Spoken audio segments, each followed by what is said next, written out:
Did you know that the evolution of the shoulder joint has put the humans on the top of the food chain? Interesting, isn't it? So, to understand this, let's go back to the Stone Age.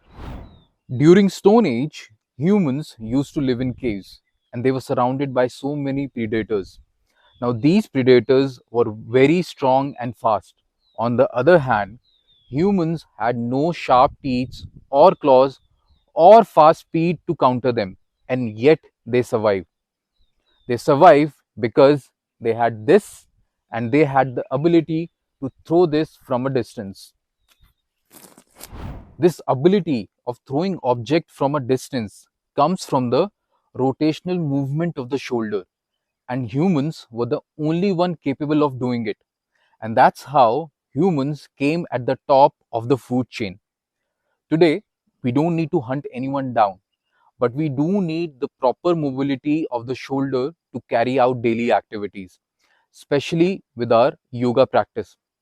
Now, let's head to the Yogshala and learn the functional use of shoulder joint in our yoga practice. Welcome to our outdoor Yogshala in Sulsu, Uttarakhand. Now, let's learn the functional use of shoulder joint in our yoga practice. So, we will first see what are the movement that your shoulder can make.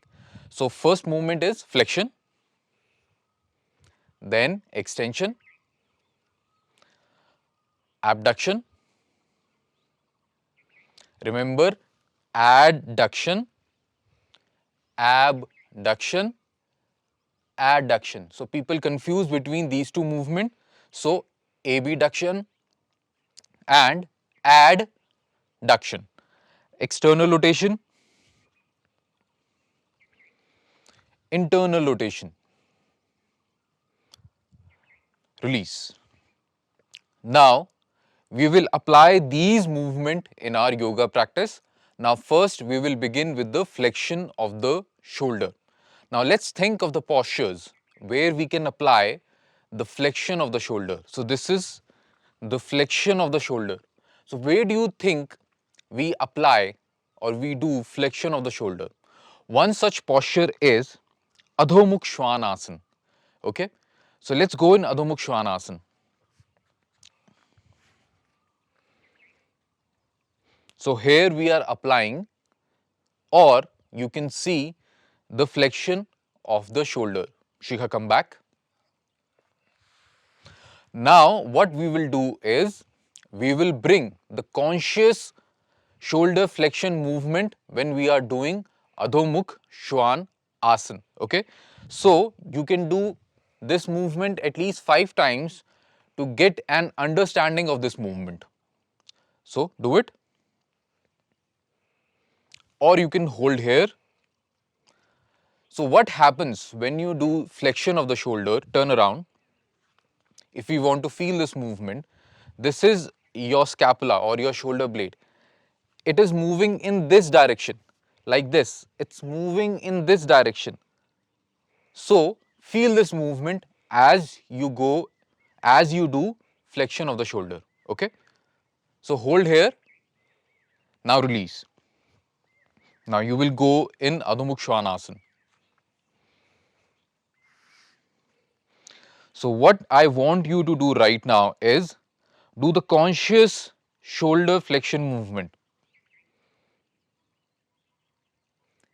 Can you see some difference in her posture already? Release.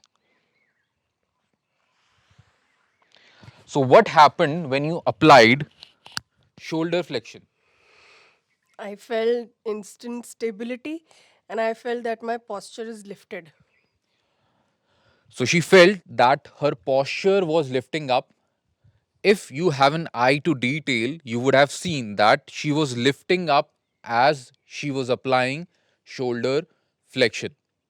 So you can pause the video and do it for yourself and feel it for yourself. Now, let's think of another posture where we apply the flexion of the shoulder.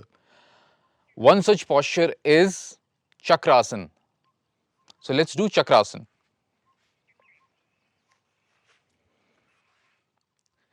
In Chakrasana, this is the movement of your shoulder. Now you will bring the conscious movement of your shoulder, which is flexion, when you come up in Chakrasana.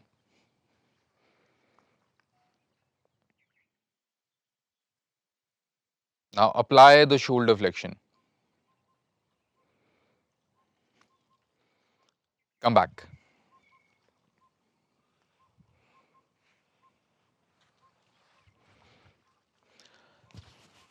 So, did you feel any difference?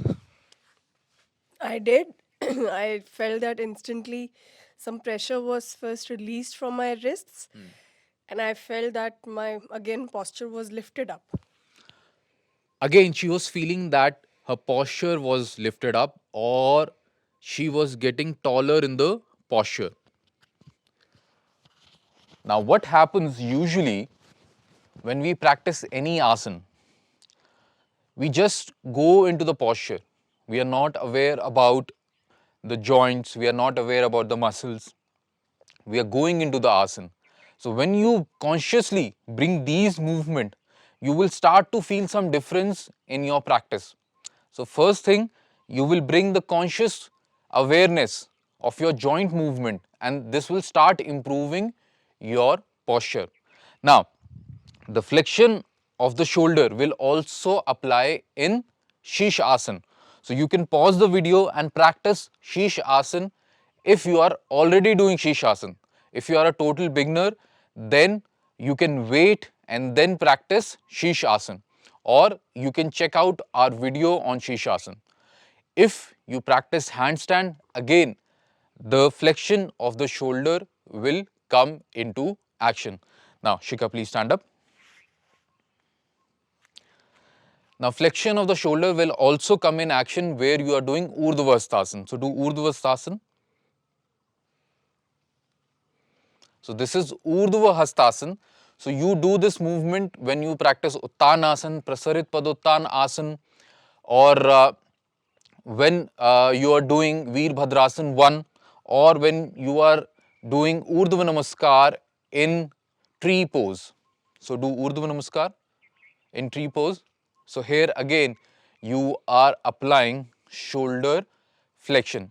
So this will come in handy in the standing posture as well. So you just have to focus on the shoulder and do this movement consciously. So these were the postures where we apply the flexion of the shoulder. So keep your hands down. So let me repeat it for you. We first started with Adhomukh shvanasana, then Chakrasana, then you can also apply flexion of the shoulder in Sheesh Asana, in Adhomukh Vrikshasana. All the asanas where you are applying Urdhva Hast Asana and tree pose. So these were the postures where you apply flexion of the shoulder. Now let's see where we apply the extension of the shoulder. So let's see this movement again. So turn to the side and show extension movement. So this is extension of the shoulder. Now let's think of the postures where we can apply this movement. One such posture is Setu Bandhasana. So we will consciously do this movement in Setu Bandhasana. So lie down. So you will come up in Setu Bandhasana, don't apply any shoulder movement. Now let's see what different it makes. Now take your shoulder in deepest extension.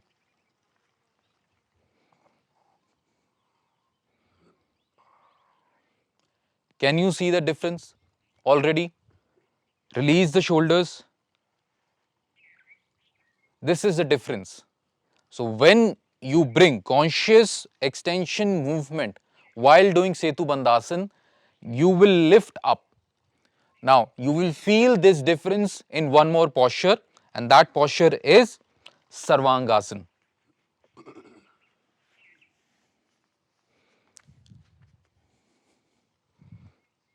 Now, don't bring any movement. Now, bring your shoulders in deepest extension. Yes. Again, can you see a difference? If you want to see that again, release the extension of the shoulder. The buttocks are coming down. Okay, release. You can go in Adhomukh Virasan. So we can clearly see that by bringing the extension of the shoulder, there is a stark difference in Sarvangasana. Now release. Now the extension of the shoulder will happen in Bhujangasana as well. So lie down on your abdomen in prone position. So first you will bring your hands in front, extend and slide it back. So that's how we take position for Bhujangasana. Now as you can see, the shoulder is going into extension movement. Now you will bring your shoulder in extension consciously and you will take it deeper. So what did you notice? Shikha, release. Now I'll ask her to do the extension of the shoulder and watch her neck and the tip of the shoulders. Do the extension. The neck is lengthening and the tip of the shoulder is moving away from the ground, and this will take her to a good position to do Bhujangasana. And as you come up, again there will be a difference. So come up. See, release. So when you slide your hand back, focus on your shoulder, bring them into extension, and you already have a difference. So it will also come in action in Shalabhasana. Release. Keep keep everything relaxed.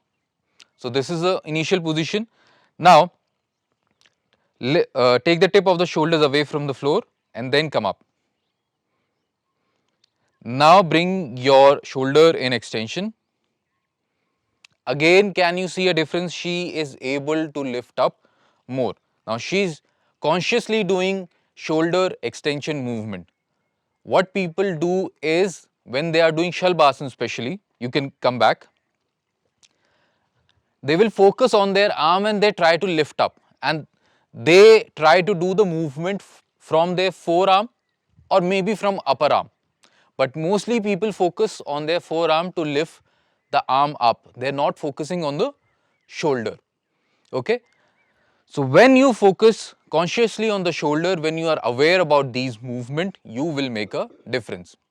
Now extension movement also comes in action in Dhanurasana. So hold your legs so you don't come up. So what people usually do, their shoulder is dull. So their posture is dull when they are coming up. So when they come up, so they would try to lift their head up and thighs up. They are not actually focusing on the shoulder. Now, before going into this posture, if I ask her, bring some extension in the shoulder already. Can you see a difference now? Can you see the length of the neck? It is already stretched. The neck is long. She is already creating space. And when you are creating space, you would be able to do any posture with stability and with less scope of injury. Release. Adhomukh Virasana. So if you are already aware about the flexion and the extension movement, right now she is doing flexion of the shoulder, and she can take it deeper by consciously focusing on it. You can notice. Now release. You can also apply the extension of the shoulder in Ustrasana as well. So you can pause the video and practice Ustrasana. Now we are going to practice one more posture where we are going to apply the extension of the shoulder, and that posture is Purvottanasana. So take position.